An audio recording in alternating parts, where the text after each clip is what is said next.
Hola, mi nombre es José Danilo García Hernández. Vamos a hablar del tema ciclo celular.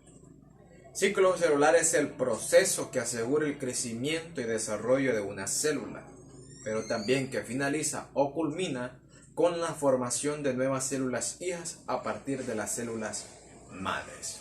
Hay que tomar en cuenta dos aspectos muy importantes que no se nos deben de olvidar, o dos palabras claves, las cuales son interfase y división. Vamos a llamarle interfase al desarrollo de una célula. Vamos a llamarle división a la formación de nuevas células hijas a partir de las células madres. Como la división ocurre dentro de la célula, a esto le vamos a llamar división celular. Como la interfase ocurre en la célula, a esto le vamos a llamar interfase celular. Dentro de las etapas del ciclo de una célula encontramos estas dos que acabamos de mencionar: interfase celular y división celular. Dentro de la interfase celular encontramos tres etapas muy importantes, las cuales son G1, S y G2. G1, conocida también como GAP1, S, también conocida como síntesis, y G2, también conocida como GAP2. Bien, dentro de la división celular encontramos una sola etapa, llamada M. Esta etapa se divide en dos: cariocinesis y citocinesis. Pero, ¿qué es cariocinesis? Cariocinesis es cuando el núcleo de la célula se divide en dos. Y citocinesis es cuando la célula se divide en dos. Ahora vamos a aplicar de manera gráfica cada una de las características que anteriormente habíamos mencionado. Dijimos que había una interfase celular y que la interfase celular se dividía por tres etapas muy importantes, las cuales son G1, S y G2. Vamos a hablar específicamente de cada una de ellas. En primer lugar, G1. Aquí, en esta etapa, hay un incremento del volumen celular, un incremento del volumen citoplasmático. Hay síntesis de ARN mensajero. Aquí se crean nuevos organelos y sobre todo hay síntesis de proteínas. También a esto le podemos llamar una etapa de pre-replicación, es antes de. Hay un dato muy importante que mencionar. En esta etapa varía el tiempo. Esto puede pasar en horas, minutos, segundos, días, años, meses, semanas, etc.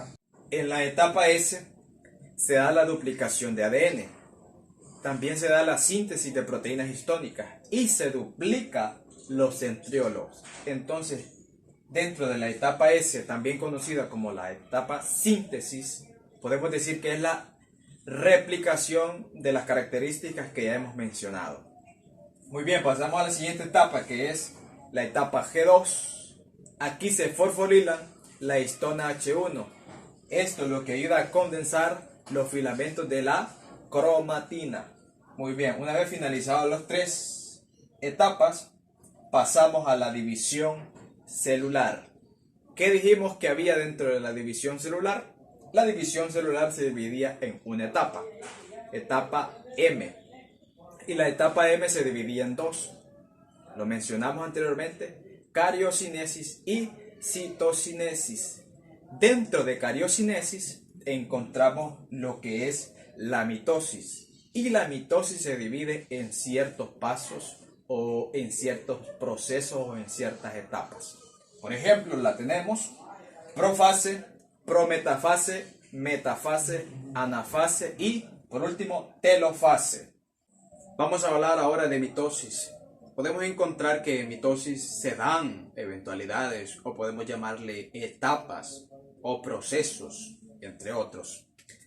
Vamos a arrancar con profase. Dentro de este proceso, de esta etapa, podemos encontrar la cromatina bastante condensada, así formando cromosomas. Cromatina es una especie de hilito pero desenrollado. Y cromosoma es el mismo hilo, pero enrollado. Si podemos observar, los cromosomas están dentro del núcleo y los centriolos están buscando el lado opuesto o van diametralmente opuestos. Prometafase. En esta fase podemos observar que se ha desintegrado la carioteca y también ha desaparecido el núcleo o simplemente no se ve. Podemos observar entonces que los cromosomas están en aparente desorden dentro de la placa ecuatorial. Y si observamos aquí, los centriolos están ya diametralmente opuestos. Metafase. En esta fase, los cromosomas están muy bien condensados, así creando una placa ecuatorial dentro de la célula. O sea, es decir, están totalmente alineados a la mitad de la célula. Y aquí se crea el uso acromático completo. Anafase. Esta es la parte o la etapa de separación o disyunción de las cromátides a través del centrómero. Telofase. En esta etapa podemos observar que las cromátides están ubicadas en los polos y las cromátides están totalmente descondensadas. Y también se integra la carioteca y se vuelve a reorganizar lo que es el núcleo. Citocinesis, ya antes habíamos hablado que es cuando la célula se divide en dos. Si podemos observar, hay una especie de anilla de microfilamentos ubicados en la placa ecuatorial de la célula. Esto lo que hace es dividir la célula de afuera para adentro. Esto pasa en la célula animal porque la célula tiene una membrana no tan rígida. Ciclo celular es uno de los temas bastante interesantes e importantes que debemos de estudiar porque nos damos cuenta de los procesos que conlleva la creación de otra célula. Nos damos cuenta del paso a paso que lleva la célula para la creación de otra. Pero si bien sabemos, la célula se encarga a toda costa de crear otra sin ningún tipo de problemas, sin ningún tipo de error, sin ningún tipo de inconveniente, para que así esto no afecte a la salud de la otra célula.